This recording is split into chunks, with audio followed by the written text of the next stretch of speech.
Bring spring to your door with Target Circle 360. Get all you need for Easter hosting, spring get-togethers, and more with unlimited same-day delivery through Target Circle 360. From Easter basket goodies to fresh florals, getting everything the same day is easy. Open the Target app and bring the magic of the season to your door with unlimited same-day delivery through Target Circle 360. Visit target.com/circle or the Target app for more details. Subscription required. Same-day delivery is subject to terms. Applies to orders over $35. Have you ever brought your magic to Walt Disney World like, hey, we came to play? Did you tip your tiara to a Creole princess or get goofy officially? Step up like a boss and save the day? Or see what life's like under the tree of life? Did you? If you could. Would you? When we come through, it's true magic. 'Cause we came to play. Bring the magic at Walt Disney World Resort. Something unexpected happened after Jeremy Scott confessed to killing Michelle Schofield in Bone Valley Season 1. Every time I hear about my dad, it's, oh, he's a killer. He's just straight evil. I was becoming the bridge between Jeremy Scott and the son he'd never known. At the end of the day, I'm literally a son of a killer. Listen to new episodes of Bone Valley Season 2 starting April 9th on the iHeartRadio app, Apple Podcasts, or wherever you get your podcasts.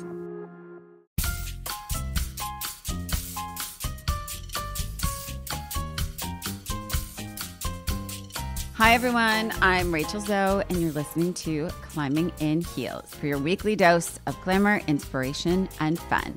If I were to do an intro that I included all of the executive roles that this woman has held and the amazing recognition that she's gotten throughout her career, I would literally be here for days. Bozoma, or Boz Saint John, has been a major force in marketing for some of the biggest, most successful companies around. Corporations like Pepsi, Apple, Music, and Netflix, just to name a few. She's not only used her experience in marketing to educate others, but she also has shared her own personal grief story to empower others to live an urgent and present life.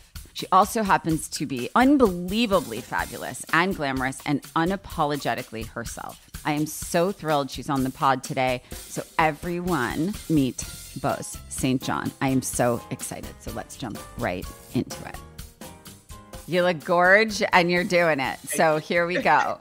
I want to talk to you about so many things, but I think I first want to talk about sort of like highlights of childhood. Like, were you an amazing kid? Were you dynamic? Were you like, I got to get out of here? Where were you born? I mean, and I know, but I want you to share. So Yeah. Okay. Well, even before I get to that, can I just tell you that I'm so obsessed with the name of this podcast? Like I'm a real like marketing nerd. Yeah. You know, like Me too. I'm a closet marketing nerd. I'm telling you, like I will really like, don't take me to a cocktail party and then like I get stuck in a corner with somebody who likes a little bit about marketing. I will go. And so I saw the name of this podcast and I was just like, this is so damn brilliant. I'm in this. Yes. Well, because you know what that means.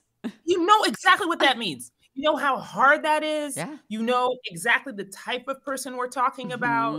You know, we know the ambition that it's going to require. Like, girl, if you slip a little bit with that like stiletto, you got to grab on with the other arm. You know what I mean? Exactly like, correct. It's and I always tell people, it's like, you know, some of the amazing women I've had in here, they're like, you know, I don't wear heels. I'm like, you know what this means. Like, you know what this means. You know what this means. It's about embracing the powers of femininity and whatever that means to you while you're crushing.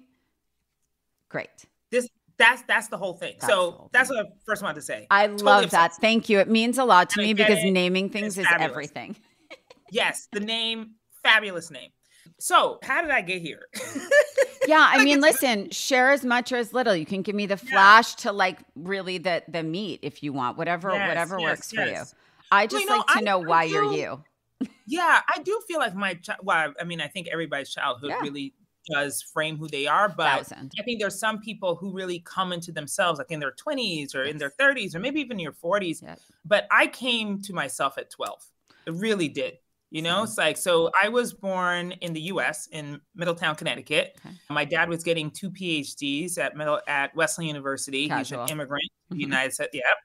He was an immigrant from Ghana. My mom joined him here, and they were like the classic immigrant story. You know, my dad came to get a better education, better way of life, but he's truly a Pan-Africanist, you know, like one of those like 60s type guys who was like, yeah, power to the people, you know, we're for Africa, you know? Yeah.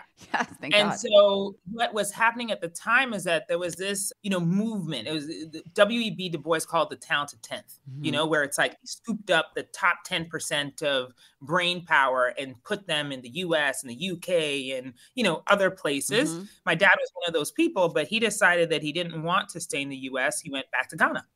You know, and after teaching in the university, he joined politics and was in a government that was sadly overthrown about, you know, 3 years into the administration. And that's what eventually drove us back, you know, to the US. But, you know, we were in Kenya and we were in California and DC and like all these places. So my childhood was very chaotic. You know, I moved around a lot. And for me, I think part of the reason why I say I came to myself at 12 is that we finally settled in Colorado Springs, Colorado. Wow. When I was 12. Random. 7th girl, okay? 7th grade. God. And right when you're like, boom, teenager. Cool. Girl, and I'm also super tall. Yeah, I've been like literally 6 feet tall since I was like 13. You I know just want you to know, to me, that's like showing off. I just want you to know. You just like crushed my soul. You know that I have zero sympathy for my friends that are like, I was so awkward and tall when I was in school. I'm like, I'm so sorry. Girl, okay, but at 12, you don't want to be 6 feet tall. I'm telling you, okay? I did. And then plus, I was like, okay, maybe, okay, you're the one, okay? I did not. I would have happily traded places with everybody else. You know what I mean? And I'm serious. Like, I get it. I would have traded. I would rather have been blonde. I would rather have blue eyes. I wanted to have white skin. I wanted to be shorter. I wanted not to talk with an accent. I didn't want the food I ate at home. Like all of the things. I was like, I just don't want to be different from anybody else in Colorado Springs. Yeah. You know? But God bless my mother. God bless my mother, who in our household, she's a stay-at-home mom. She was adamant about her pride for not just being Black, but being African. Yeah. You know? Yeah. And it forced me into my own, I don't even say acceptance, but celebration. Yeah, you it's know? hard. It's super hard. It's like, hard. My name is hard enough. Like, imagine when the substitute teacher is like calling out the names, and I'm just like, oh my God, she's gonna mess up my name. You know, it was like the dread of it. You know what I mean? I was just like, can you just call me some nicknames? I don't know, you know. But my mother was like, hey, look, when your little girlfriends come over here, you know, to come hang out at the house for sleepover or whatever, finally, when I've been accepted into the cool girls club, you know, and they were coming over and I was like, please, can we have some pizza? Or like, can you get McDonald's or like something that they would like? It's like and all she was we like, want at that age. Make my friends happy. No. Make my friends happy. Look, yes. And she was like, no, we're not going to do that. I'm going to make them some Ghanaian food and we're going to eat that. And I was like, please, I beg you, like anything but that. Girl, let me tell you how my best friend Summer, okay, who was the epitome of like the Colorado Springs girl, right? Like her name is Summer. I mean, come on, give me a break. Like it's like, you know, she's just. Oh, I have the visual. I have the visual. You already have the visual. The blondest hair, the bluest eyes, the fairest skin, like beautiful pink ringlets, cheeks, green eyes. Yeah, I got you. Captain of the cheerleading squad. That girl. Okay, Summer was my best friend. And Summer came to visit me like 2 weeks ago. And my mom lives very close by to me. And she was like, can I have some of your mom's spinach stew? And I'm like, oh my God, are you serious? 30 years later, you're still asking for my mom's Ghanaian food. Stop. You know what I mean? See, I have and chills. So it's like that kind of, you know, real metal. Yeah. You know, which would not allow for me to be ashamed of my name, wouldn't allow me to be ashamed of my heritage, wouldn't allow me to be ashamed of my food. So girl, when I tell you that when I walk into rooms, and people are like, oh, how are you like so confident in this room? Blah, blah, blah, blah. I'm just like, are you like, you didn't grow up with my mom. Like my mom was like, girl, they are going to bend to you. You are not going to bend to them. You are not obsessed with her. I'm obsessed with her. You should be. She's also completely bald and fierce. She's probably like stunning with not like a wrinkle on that face, I bet. Face. Exactly. Serves face for days. Damn it. For days. Damn. But yeah. I mean, so for me, it's like, my childhood was that, but it was also me being obsessed with pop culture because at the time, it was like, I just wanted to fit in. So I wanted to figure out, okay, like, what does everybody like to do? What do they like to talk about? What is cool to them? And I found that like this very studied approach of like understanding pop culture, just so I could like have normal conversations, was also a natural curiosity, which I've never lost. Right. So it's like, as a marketer, it serves me so beautifully because I want to know everything. I want to know everything about fashion. I want to know everything about sports. I want to know about film. I want to know about politics. I want to know about, give me any topic, girl. I promise you I know something about it. I'm obsessed. So, okay. No, because, I so believe in, and that's why I always like to touch on childhood, because I do think, especially my kids now are 10 and 13, and I'm watching them form into these people. And I'm like, I don't think anyone tells parents when they have their kids how important that like 0 to 14 is, right? Like it's all important, right? Until they leave you, it's all important. And even after that. But that is the like, give them the confidence, let them be them, try and teach them it's okay to be them. So what your mom did, especially then, right? Because this is not a year ago. I think easier now, probably. Like, good for her. And also in the middle of Colorado Springs. So, in the middle of Colorado Springs. To be like, girl, we're not going to have Pizza Hut. You know what I mean? Like, she was like, no, we're not having Pizza Hut today. We're having spinach stew. Deal with it. That's right. Exactly. And it's going to be hot with pepper. And your little white friends are going to have their rosy cheeks and, you know what I mean? They're just going to cry. I love this. Why? Okay. So how long did you stay there? Like at what point did you peace out from there where you were like, I know, right? Well, here's what's so funny is that people ask me where I'm from or like, where's home? I always say Colorado Springs. You do? No, I just say Colorado Springs because it feels like that. Those were the like formative years. It's like where you became you. Yes, but it was only like 5 years of my life. And so now I think about it, I'm just like, God, what a small amount of time. But it was so impactful to me as who I am that it's where I say I'm from, although I grew up in so many places. And when I was 18 and ready to go to college, girl, I was out of there. Yeah, I was of course. Take me to the East Coast. Let me go. But I would argue to say 12 to 17. I mean, those are the years. That's where like you either you make or break as it. Girl, you either fall off or you keep going. Like, exactly. And so you're right. It's like those formative years solidified, I think, my personality, the curiosity that I have about people, my empathy for people and for, everyone who is ever othered. It's like all of that stuff was born there. You had a fearless mom too, which I would venture to say that like some of the most successful women I know, in fact, likely all, come from fearless moms, strong moms, and also like very often single moms. So why marketing and where'd you go to school? Because marketing is something that I always talk about, because if I had a penny for every girl, right, like as a senior in college, they're like, I think I just want to be in marketing. And I'm like, okay, I need you to understand the importance of marketing. Yes. And like, and what it means. It does. And also like marketing makes or breaks not just a brand, but a person. And you could take the least talented singer and they go to number one because the marketing. They may not stay there, but they may not stay there. I mean, there are some tricks to help them stay for at least a little bit. You know what I mean? Talent. But you're right. You're right.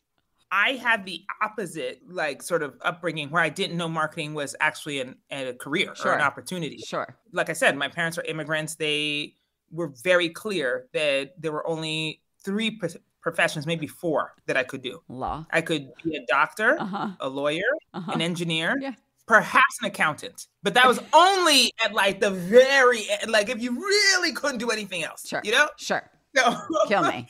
So I was actually pre-med in college. Of course you were. Of course you were. I did all of the things, but when I graduated, I definitely didn't want to go to med school, but I didn't know what I wanted to do.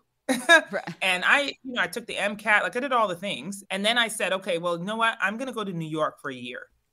And my parents were very against the idea. They refused to, they would not support me in it at all. Like they were like, okay, you go, you manage it yourself. Like whatever, you pay for your own way, do whatever you're going to do.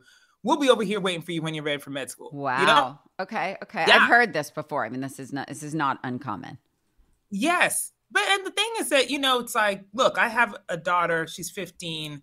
I can't imagine how terrified I would be, even at 21, if she were like in some big city by herself, doesn't know a soul, all that stuff. It's insane. And so like, I think back to it, I'm just like, either they were like very confident in my survival skills. Or they didn't give a shit about me. Like, I'm like, which one is it? Like, I don't know where, but, God bless. Like, it really worked out because I knew one person that I had gone to college with. She graduated a year before me, and she was at Columbia Film School. She was getting her master's. And so I negotiated with her. Even then, I had the talent of negotiation. Of course. To be able to stay on her couch. She had a roommate, her and her roommate's couch, and I would cook. That was basically like my contribution. And so I, would get up every day. And again, we're talking about 25 years ago. Right. So, there weren't cell phones. So there was the corner, like the payphone on the corner. Yeah. I was living there the same time as you. It's the best. Yep, 125th Street in Broadway. Okay. Under the train, the one in the 9, across like on the corner of Floridita, Cuban restaurant right there. And what I would do is I would get up in the morning. I signed up for like a temp agency. And I'd get up in the morning. The first call was at 7:30. And then you call every 15 minutes until you got placed someplace, And I would go inside of Floridita in between the times when I'd go to the payphone to call. And girl, I mean, it was like, that was like just hard knuckles. Like just, I didn't have enough money for food. So the very kind lady who I wish I could find this woman who didn't speak English, only spoke Spanish, but somehow we were able to communicate, and every day she'd like, and I was too proud to also ask, you know what I mean? So she'd like slide me like a buttered roll, and the first few times I was like, no, I'm fine. It's okay. I just, I just want to sit down. It's okay. But girl, my mouth was watering and I was like, so eventually one day I took the damn buttered roll and she was so happy.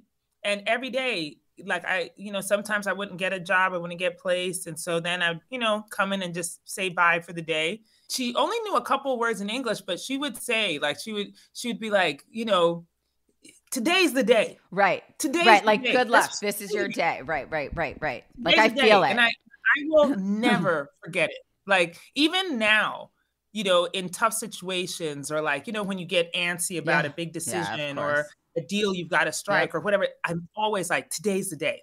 Today's the day. It's going to happen today, And it really kept me going. And the thing is that, like, look, destiny came to meet me on that corner of 125th Street and Broadway. I called in and Spike Lee had fired his assistant. By the way. This is like, I'm telling you, it was destiny literally came and met me at that corner. And I got a placement with Spike Lee because he had fired his assistant. Girl, okay? Casual. Girl, but here's the thing. I mean, by the way, today was the day. Today was the day. That was the day. That was the day. Okay. And I walked into that office thinking, okay, well, I'm here for like 2 or 3 days, right? While he finds the replacement. So let me make the best of it. Like, let me not get in the way, but blah, blah, blah. And again, like, I swear to you, destiny keeps meeting me in places because that man walked into the office that day. And as he's passing by, I'm literally like, oh, there's Spike Lee. And he looks at me. I have like my hair pulled back in a tight, bun in the back. I'm wearing like the only gray polyester suit I have. I swear to you, it was poly. Well, of course it was. You couldn't eat. What were you buying clothes? What's I going to be at 4? Exactly. No. And he says, and we're still friends now. And he remembers that his first thought and words to me were, oh, God damn it. They sent me Miss America. And I was like, Miss America? I mean, where is it?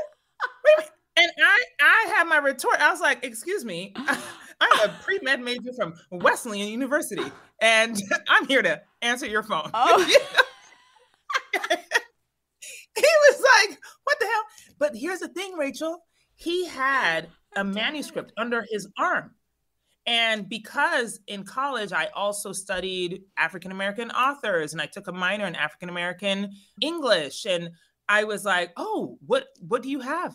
And it was his script for Bamboozled, a film that he was making at the time. And I asked him if I could read it.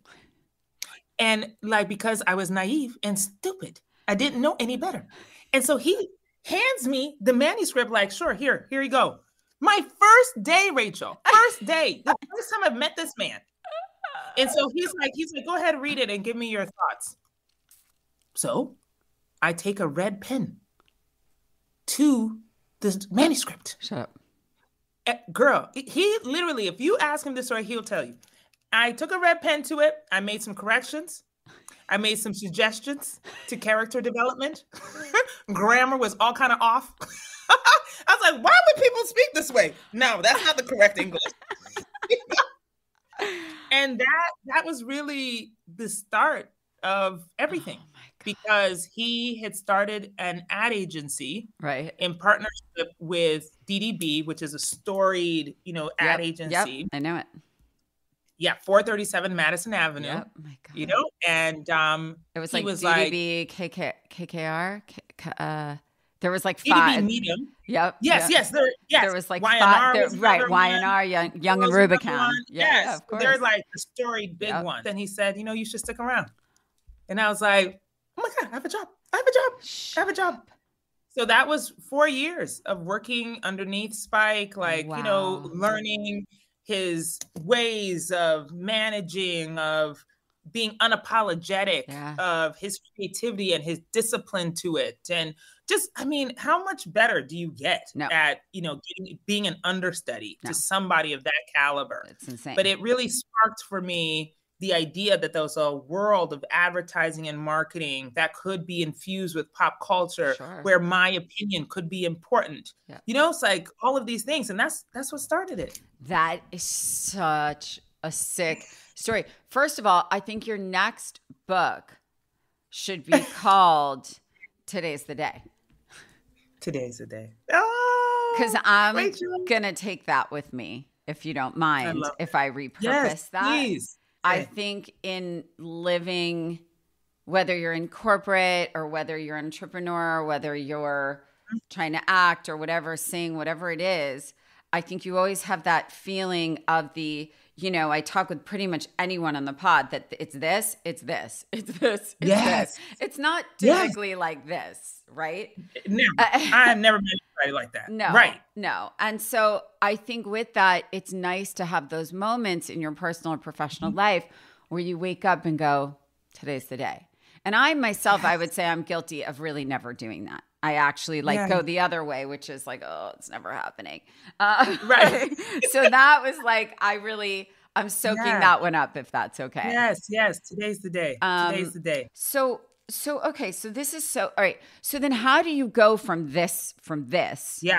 Why would one leave, and where do you go after that? Because you're young at this point, right? You're probably not even 30, right? You're probably in your mid-20s. No. By the time I left Spike, I was probably 25. Right. Okay. Maybe 26. Yeah. Yep. So I'd worked for him. But the thing is that he had given me such a gift, of appreciating my opinion. Yeah.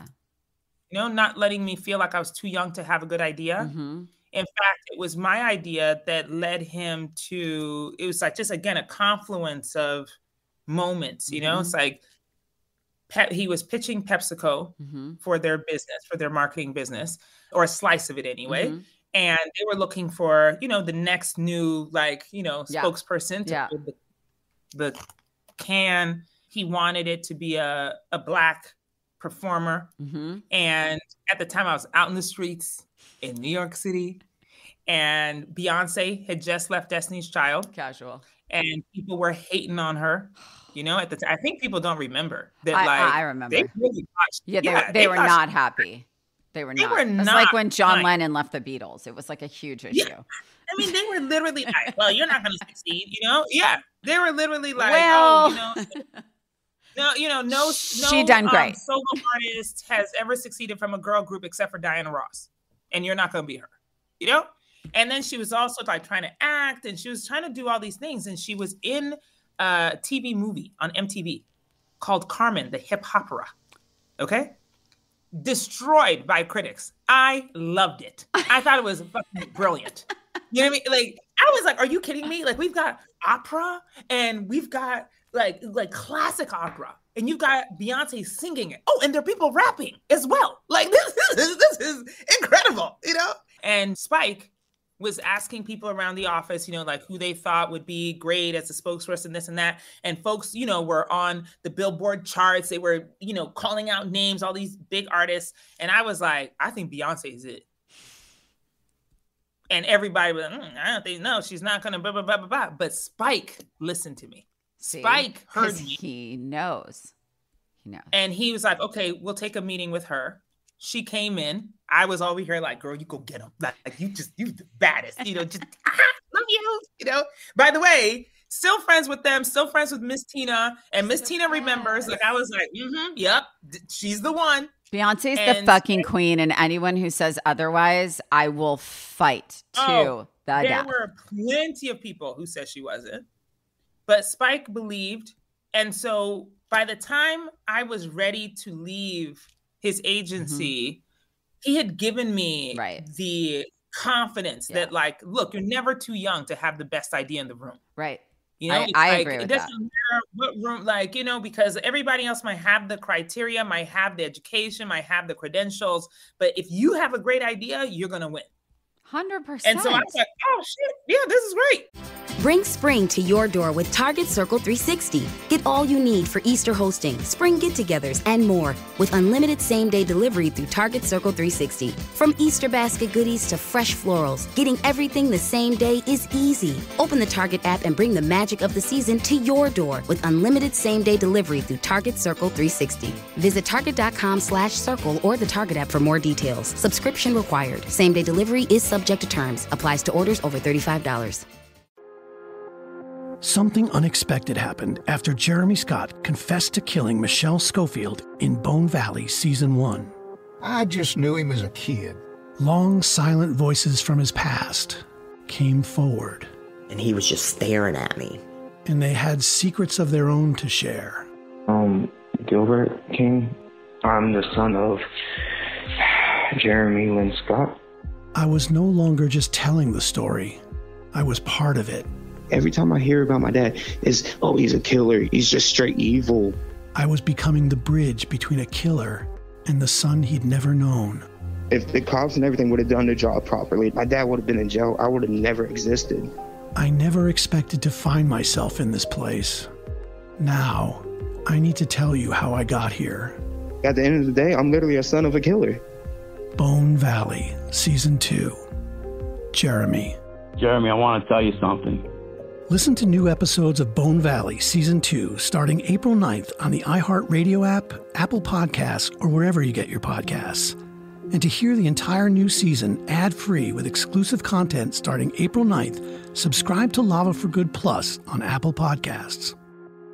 So when I was ready to leave at the same time, PepsiCo was looking, you know, to hire some more people, and they were going to do it in an untraditional way because usually the marketers come from, you know, the big, like, you know, like MBAs. Yep. And I was still over here with my MCAT that was about to expire. You know what I mean? And like, oh, yeah, I'm not going to go to med school. And I'm definitely not getting an MBA. You know, you can forget that. So they offered me a job, which again, it's like destiny came in to meet me again. And I was like, oh my God, I think I have to take this opportunity, even though there was nobody else like me because everybody else came together in a class with their other MBA students who were interns. And then they got offers to be, you know, assistant brand managers. Like there was a process. They went through the corporate ladder. Correct. And here I was climbing through the window. Talking about, can I tell you something? I'm a huge believer of climbing through the window. In fact, everything I've done in my life is probably climbing through the window. I don't have the patience for this, you know? I don't have it, Rachel. I don't. So now it's like, we're not just climbing in heels. We're climbing in heels through the window. You know what I mean? Like that, through the window. That's how we came in. But you know what I mean? 100. But then you like went on to like Uber, Endeavor, Apple, like Netflix. Right. So you have like So is it like you kind of go somewhere and you're like, okay, I'm here for a reason and a purpose. I'm going to do my thing. And then when I'm like, okay, we're good here, then it's like we move on. Yes. Right? Yes. And I'm so glad for the experience, because the thing is that, looking back at my career, people will be like, oh, this is great strategy, a great plan, blah, blah, blah. You named all the companies, C-suite, I'm in the Hall of Fame, I'm at the Hall of Achievement, I'm at Billboard. Like, I've got all of the credentials. So, like, for me, it's like, I have had a career which has just been boom, boom, boom, boom, boom, boom, boom, right? But people will look at it and be like, oh my God, this is a brilliant strategy. I can't believe she moved here. She moved here. She moved here. But Rachel, I promise you, it has been at my own pace, against a lot of advice. Oh, yeah. Everyone who has been like, oh, no, don't do that. Don't go there. That company is shit. That manager's terrible. That CEO is crazy. Like, all of the things along my entire career, even now, okay? You don't listen to anything. You don't listen. No. I don't listen. So I'm like, thank God that the experiences I've had have made me have to listen to myself and only myself. Yeah. Like, I keep my own counsel. I don't ask anybody for their advice on what career move I should make. Thank God. Because imagine if I listened to somebody else, I'd be still sitting back over there in middle management. Yeah. Trying to figure out what suit I should wear today. Full stop. Instead of being here with you in my freaking sequins and my earrings. I want to talk to, I fucking love you so much. I want to talk to you just quickly about social media, because it's something I get asked a lot, sort of the impact on the fashion industry and everything else. Marketing at this point, as someone who has sort of like, I've had the Zoe Report, I've done all social medias, I've done television, I've done all the things. I wouldn't, at this point, social media for me started as 10% of my life. Now it is, I can't even say what percentage it is, because it's such a big part of everything I do in terms of amplification. So being that you are the queen, what are your thoughts on that? Because when you started, it wasn't about that, right? And so do you feel that it's only good? Do you feel that it's, I just want to understand your thoughts on that, because I have love-hates with it for sure, but yeah, and fair.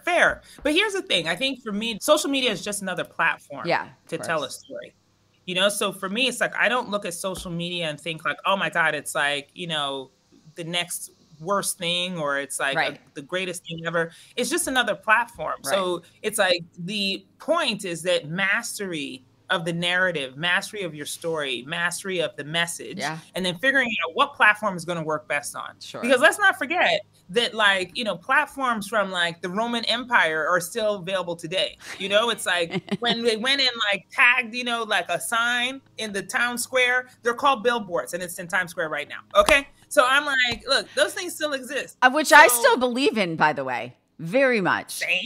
Same. Yeah. A bus ad. Love a bus ad. Okay. Some graffiti. I believe in all of the stuff. Yes. So it's like social media is like the challenge that we have, right? For creators like you, like me, like whomever. And it doesn't matter if you have 7 million followers or 300. Yep. It's that, what story are you telling? Right. And make sure it's appropriate for the platform that you're telling it in. Right. Because there's something that's going to be really great for the billboard in Times Square that's not going to work on Twitter. Right. Or there's something that's going to be really great on TikTok that is not going to work on TV. Yep. So it's like, that is actually where the mastery of marketing then plays. Because it's like, okay, let me figure out what part of the story works on what platform, and then hit them all at the same time. Like lasers. Yeah. And that's how you get to a complete and total picture where you can shift the brand narrative, where you can make somebody go to #1 on Billboard charts when they have no talent. Sure. I'm not speaking about anybody. Yeah, listen, I was in New York City working in the pop world when you were there. So I'm just going to say marketing plays a big, big role. Big role. I want to talk to you about the urgent life. Because I want to, I know a little bit about why you wrote this book, but I want to hear it from you because I think it's important to share with our listeners because I really love the title. Like I said, I'm a title nerd, but I want you to speak to it a little bit because I think it's super important. Thank you. Well, I've been asked to write a book for some time because I think after like I got my third C-suite job, people were like, wait, hold on. Does she have like, that can't just be luck, right? It's like, you gotta have something. So, you know, I was pitched all of the books like, I should write the corner suite for dummies, you know, girl boss in the C-suite, like, you know, all these kind of things that I was like, you know what, I could do that. Maybe one day I will write the book. But it felt like, look, you don't become fierce or badass or like have the kind of grit that it requires to get to these offices without having gone through some shit. Yeah. You know? Without taking the buttered roll. Oh, without taking the buttered roll, you know? And I felt like a lot of times leaders, especially in the corporate world, hide their personal stories behind these walls because they have to appear perfect. You know, you have to appear like, oh, nothing is ever wrong. I'm never in doubt. There's never a moment where I cry or forget what I'm going to say or have a bad day. Like I'm always the perfect leader. My teams are going to follow me to the end, you know? And I'm just like, but that actually is not how human beings behave. And oh, by the way, everybody's lying. Sure. So I thought better to write my memoir because I was like, you want to get to the corner office? Well, first of all, you have to face the demons that are in your life. You also have to think about the ways in which you are actually not the same person that you were and utilize all of those things to be a more empathetic leader, a leader that people trust, you know, one that people are like, oh, she's been through something and I'm going through something. I will follow her. I will listen to her. She understands, you know, and so my book, The Urgent Life, was really based on my traumas, you know, the loss in my life, the ways in which sometimes life has just shit on me. Yeah. You know, my need to live a really big life because my husband passed away from cancer 10 years ago, almost 11 now. Just at the height of like, you know, I was really starting to break through the ceiling, you know, crash through it. And you had a young daughter at the time. Yeah, my daughter was 4. And it was just like one of those things where you just like, oh my God, like how? Like I had put Beyonce on the Super Bowl halftime stage that year. And my career was just pow, pow, pow, singing, you know? And it's like my daughter's 4 and we're, you know, living in Manhattan. And we're moving and shaking. Great. We're living our life. How does this happen? Yeah, we got decades to go. And then he's diagnosed with Burkitt's lymphoma in May of 2013, which is a blood cancer. And 6 months later, he was dead. Oh my God. And it was just, I don't even know how to describe, like it was earth shattering. It was devastating. It was all of the things, like all the fear and hurt. And like, I was mad at God and like all of this. Pissed, you know, and I was like, what is this anyway? You just fell into a crack in the earth. Yes, like actually, like, you know, like actually. I always say like when those things happen, it's like if you had a visual, it's like you're standing there and you're happy, and then all of a sudden the entire earth cracks beneath you, and you fall. Yes, and you're like, right, that's it. Yeah. That's it. And it's like this black hole. And you're like, how do I get out of here? Yeah. You know? And it's hard. But it's why I do live an urgent life now. Because I'm like, it's not really about like speed and time. I'm not trying to like race the clock. Yeah. That's really not it. What I want to do is live like the fullest life that I can. Yeah. And that's what the urgency is about. Yeah. Because like, we don't know when we're going to go. No, and I don't think that's a morbid day or a sad thing to say. I just think it's very inspirational. Yeah. Because I'm like, girl, look, when it's my time to go, you will know that I've been here. Yes. You will know. You will feel it and you'll be like, damn, that's a good one loss. You know what I mean? Because I'm living the biggest life that I can. And I refuse for anyone to tell me, oh, you know what? Do it on the next one. Oh, wait and do it later. Oh, no, I don't think that's right for you. Who are you talking to? Who? Me? No, you can't be talking to me. Like, this is my life. Yeah. This is my life. And so that's why it's like when people try to deny me anything, you're like, I'm sorry. No. No. Okay. I'm living my own urgent life. You should live yours, and you're probably happier if you do that. Yeah. And I love it because the urgent life, like it is such a profound statement. And it is something that I don't think I know. I don't live like that enough. I know it here that we need to do it. Yeah. And I would say my parents are 83 and 87. They live every day like it is. And they have always. They're like, we could get hit by a bus tomorrow. We need to do this. And I'm like, okay, you're going to spend every dollar you have like every today. Day looking for the bus? Like, oh my God. It's like there's some gray area here, right? There's some middle ground here.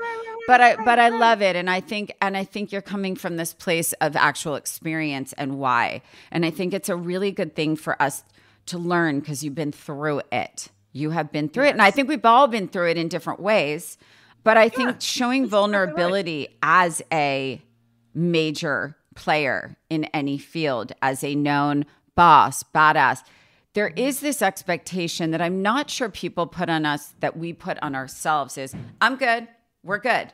I'm good. I'm fine. We're good. What do you mean? I'm good. Of course I'm good. Like, and you're basically like, it's cool to not be good. And it's cool to Yes. Yeah. Yes. It's actually better. Yeah. Because it's human. The thing is that I am a better leader because I'm a widow. I'm a better leader because I'm a single mom. Right. I'm a better leader because I have experienced, someone really close to me who died by suicide. Yeah. I'm a better leader because I have lost a child. Yeah. Like I'm a better leader because of so many things in my life that have rocked me. Yeah. And I've been able to figure out, okay, like what's the ways in which I come back to life? Yeah. So many times, time after time after time. And so I have empathy for the world, and I have empathy for people, and I will meet somebody and say, oh my God, like, whatever you're going through, like, okay, you take your time, you do what you need to do, or maybe I can help in some way.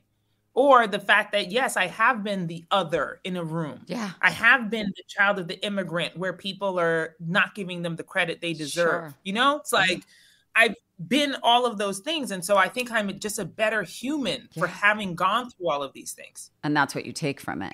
Because you have to, right? It's really hard to find that silver lining sometimes because you're like, fuck off. Why did this happen? Like, why? What?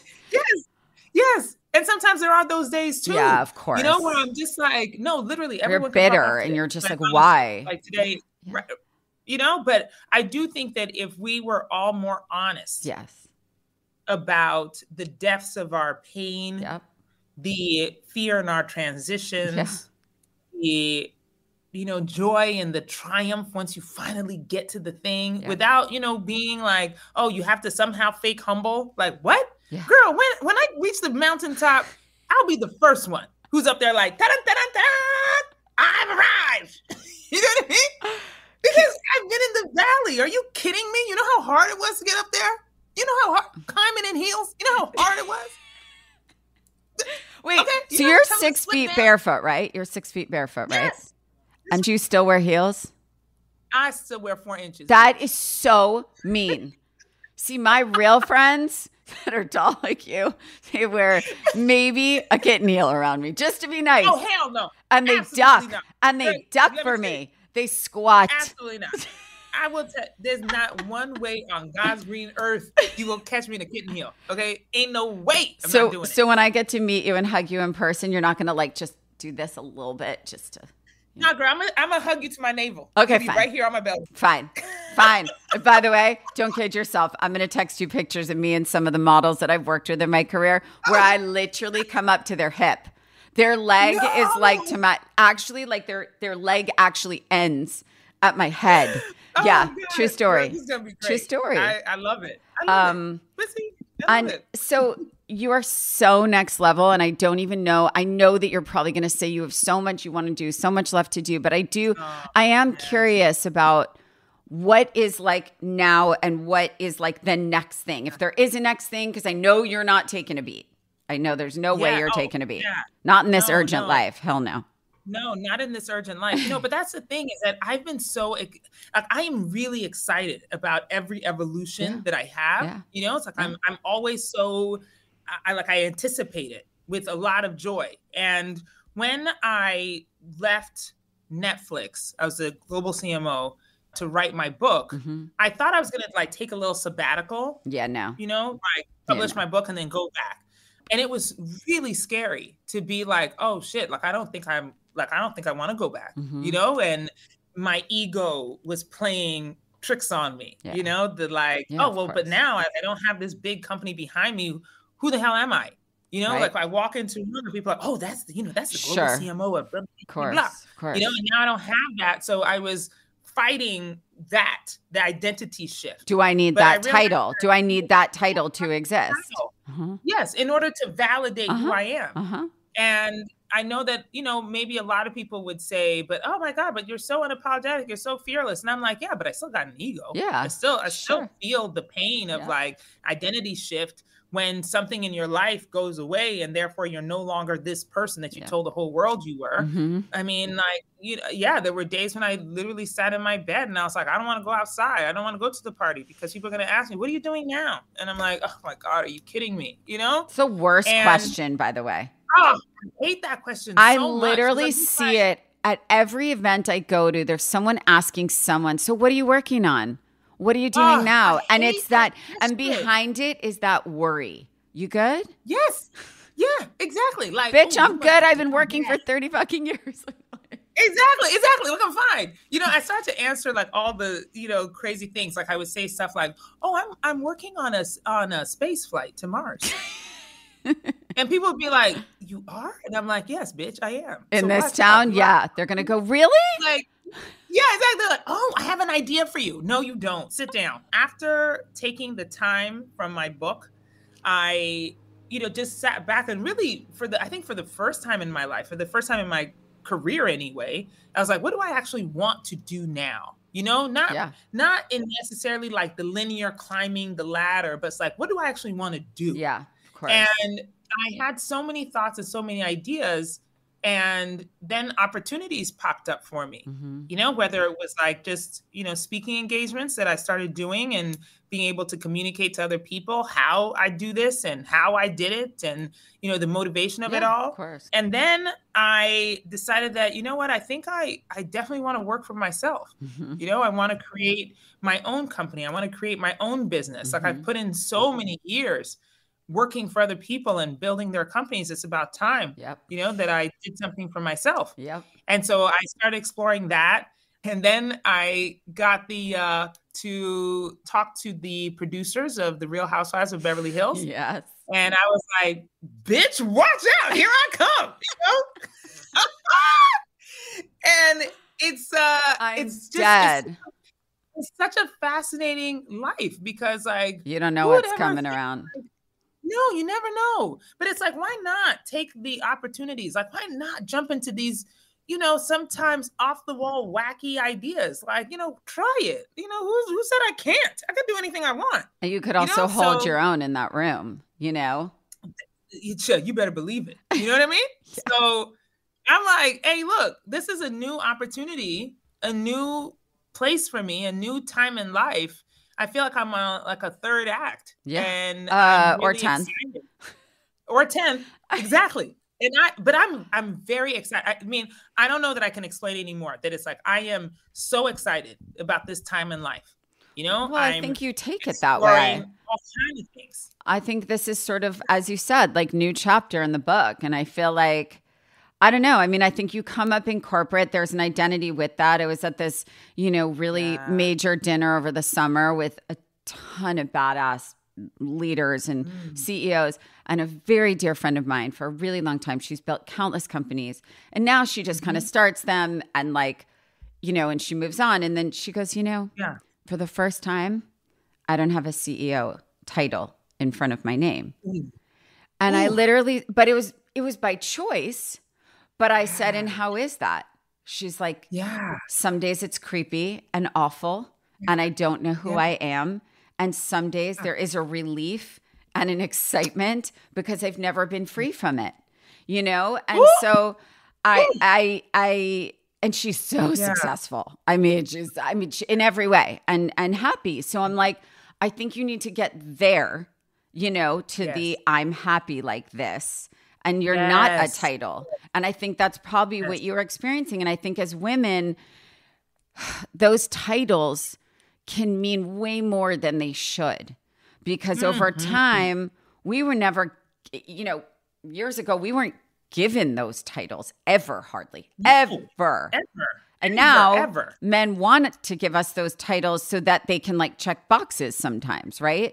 So I think, and I really like men. I don't mean to bash men, but it's fact. And I think for you, you've had your titles. You've done it. Yes. You've taken the buttered role. You've done all the things. And I think like this next chapter is very exciting. So I'm excited to see where it takes you. I don't worry about you for 1 second ever. Well, I'm so happy for you. I'm really excited about all you're doing, and I can't wait to watch you keep going up. Yeah. And I'm going to start living a more urgent life, effective immediately. Effective immediately. Today's the day. Today is the day. Babe, today is the day. That's the name of your next something. Today is the day. I'm here. I'm calling it. I'm writing it. And today is the day, because people need to repurpose that. Amen. I am. Okay. It's the day. Let's do it. Thank you so much to Boz for coming on the podcast today. She is so beyond. I literally could have talked to her for hours. I cannot believe the life she's lived. I cannot believe the grief she's lived through, and smiling bigger than I've probably seen anyone on my pod. I am taking from that. I am definitely taking from that. And I think to write a book called The Urgent Life and How to Live It, I think is something that we should all take, along with her journey of, going from literally being hungry to taking a buttered roll from a nice, kind neighbor to getting the dream job from Spike Lee because she had the courage to actually, ask to read a script. I mean, it's really an unbelievable story. I want to thank you so much for listening to Climbing in Heels. If you haven't already, please subscribe to the show on Apple Podcasts, Spotify, the iHeart app, or wherever you get your podcasts. You don't miss a single episode this season. And be sure to follow me on Instagram at Rachel Zoe and the show on @Climbing in Heels Pod for the latest episodes and updates. I will talk to you soon. Mwah.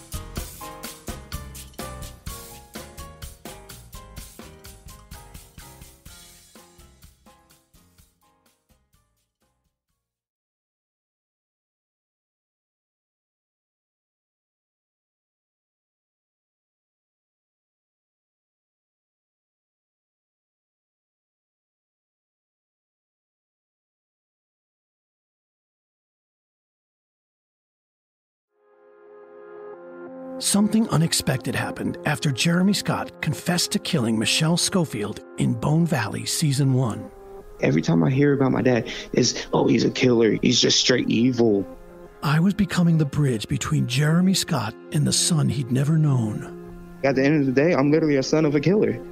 Listen to new episodes of Bone Valley Season 2 starting April 9th on the iHeart Radio app, Apple Podcasts, or wherever you get your podcasts.